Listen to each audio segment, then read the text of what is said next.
নমস্কার, আমি বৃষ্টি। কেমন আছো সবাই? আশা করছি সবাই অনেক ভালো আছো।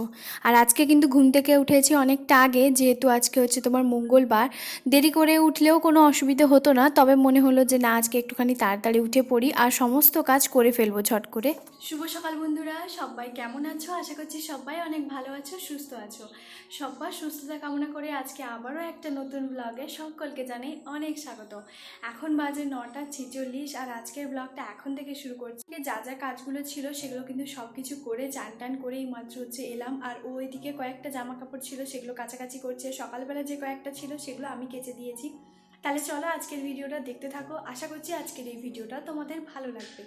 আজকে মঙ্গলবার আর আজকে ওর অফিস ছুটি থাকে, তো তার জন্যই আজকে আমি সমস্ত কিছু কাজ বাজ করে চান টান করে এখন হচ্ছে ও বাজার থেকে তার ফাঁকে চলেও এসেছে।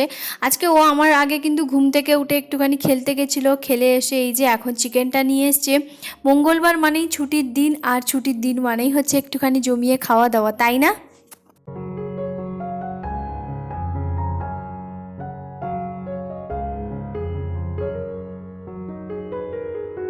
ছুটির দিন মানেই তো খাওয়া দাওয়া লেগেই থাকে, তবে সবার প্রথমে ওর মাথায় যেটা আসে সেটা হচ্ছে ঘরে বানানো আমার হাতের সুন্দর হচ্ছে তোমার বিরিয়ানি।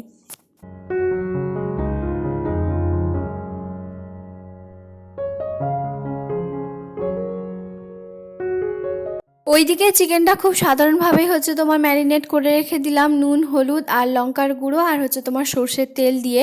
আর তারপরে সোজা চলে এসেছি এখন বাজারটা বের করতে। আর এখানে হচ্ছে তোমার 1 কেজির একটুখানি বেশি চাল আছে। সকালেই হচ্ছে তোমার দুধটা দিয়ে গেছিলো, আর এখন কিন্তু ঘড়িতে বাজে 10টা। তো তার জন্যই আমি ভাবলাম যে একটুখানি আমি চা খেয়ে নিই, কারণ আজকে আর মুড়ি খেতে ইচ্ছে করছে না অন্য দিনের মতন।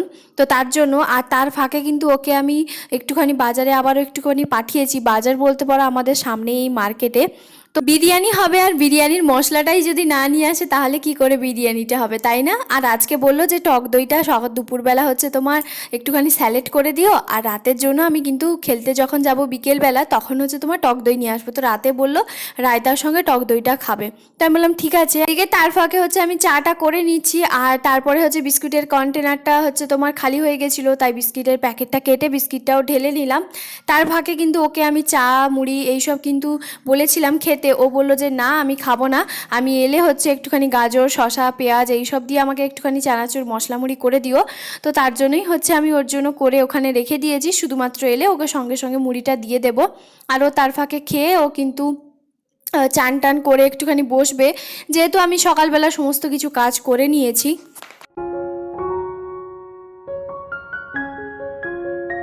বিরিয়ানিটা কিন্তু এখন খুবই সহজ একটা খাবার, তো বানানোর পদ্ধতিটাও কিন্তু সহজ বলে মনে হয়।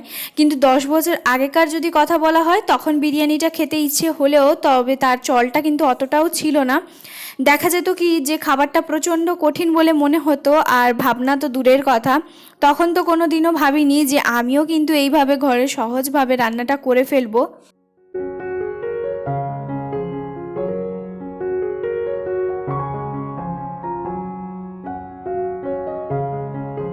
আদা রসুনটা একসঙ্গে ছাড়িয়ে নিয়ে আসার পরে হচ্ছে তোমার আলাদা আলাদা করে নিলেও, যে আদাটা প্রথমে বাটবো তারপর রসুনটা বাটবো, তবে শেষে কি হয়েছে যখন রান্না করার সময় আদা রসুন একসঙ্গেই হচ্ছে তোমার দিয়ে দিয়েছিলাম, তখন আমি ভাবছিলাম এত খাটনি করে ওখানে বা করার কি দরকার ছিল।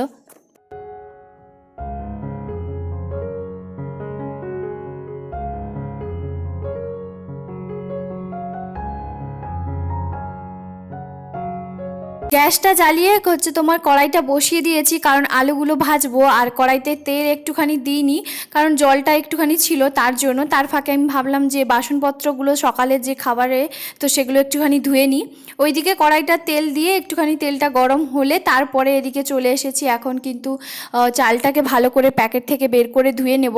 তেলটাও এদিকে গরম হয়ে গেছে, আর এদিকে হচ্ছে আলুগুলোকে ভেজে নেব। যেহেতু আমাদের দুবেলার রান্নাটা হচ্ছে, সবাইকেই হচ্ছে আমি বলেছি যে বিরিয়ানি বলো মাংস বলো চিকেন বলো মাটন বলো যাই কিছু হোক না কেন আমাদের কিন্তু দুবেলাই হয়ে যায়, মানে দুপুরে আর হচ্ছে তোমার রাতে। তো রাতে চিন্তাটা আমাকে আর করতে হয় না, কারণ রাতে হচ্ছে তোমার যেহেতু বিরিয়ানিটা হয়ে যাবে, তো রাতে সেভাবে আমি ফ্রি থাকবো, মানে সন্ধেবেলা থেকে সেইভাবে কাজের দায়িত্বটাও আর অতটা থাকবে না। এদিকে আলুগুলো ভালো করে ভেজে তুলে নিয়েছি, আর এক সাইডে হচ্ছে তোমার বসিয়ে দিয়েছি হাঁড়িটা, কারণ এবার ভাতটা বানাবো তার জন্য। আর এই চালের ভাতটা কিন্তু খুব একটা বেশি কিন্তু সময় লাগে না, তাই না? খুব অল্প সময়ের মধ্যে খুব সুন্দরভাবে হয়ে যায়। প্রথমে ওকে আমি বলেছিলাম, যখন আমি চালটা দেখি আমি বললাম চিকেন আর হচ্ছে তোমার এই ভাতটাই হচ্ছে তোমার খাবো, তখন বললো যে না বিরিয়ানি খাবো। আমি তখন একটাই কথা বলি, তুমি এতটা পরিমাণে বিরিয়ানি লাভার হয়ে গেছো যে এবার ভাবছি আমি একটা বিরিয়ানির দোকান দেবো। আর এখন ও কিন্তু দোকানের থেকেও আমার মায়ের হাতে আর আমার হাতের বিরিয়ানিটা খেতে বেশি পছন্দ করে, বেশি ভালোবাসে, কারণ সেইভাবে অন্য কেউ আর এই রান্নাটা করতে পারে না। আর এই বিষয়টা কিন্তু আমার খুবই ভালো লাগে।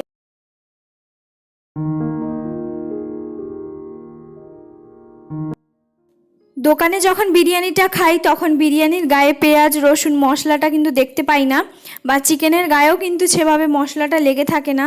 তবে এইভাবে পেঁয়াজ রসুন দিয়ে করছি, এতে কিন্তু মশলাটাও ভাতের মধ্যে থাকবে, আর মশলাটা যদি আবার না থাকে তাহলে ওর আবার একদমই পছন্দের নয়। তাই জন্যই হচ্ছে এইভাবে বানানো। আর সবার শেষে হচ্ছে এখন 1টা বাজে, তো তার মাঝখানে ওর সঙ্গে একটুখানি কথা বলছিলাম।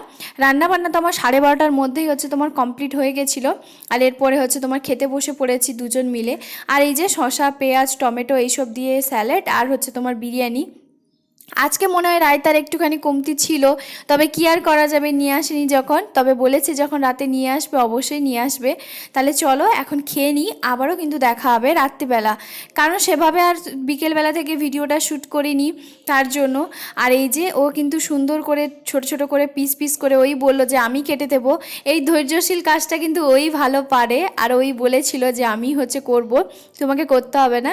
তো ওই জন্যই হচ্ছে এখন এই যে রায়তাটা নিয়ে রাতের খাবারটাও বসে পড়েছি। তাহলে চলো আজকের ভিডিওটা কেমন লাগলো তোমরা অবশ্যই একটা কমেন্ট করে জানাতে একদম ভুলবে না।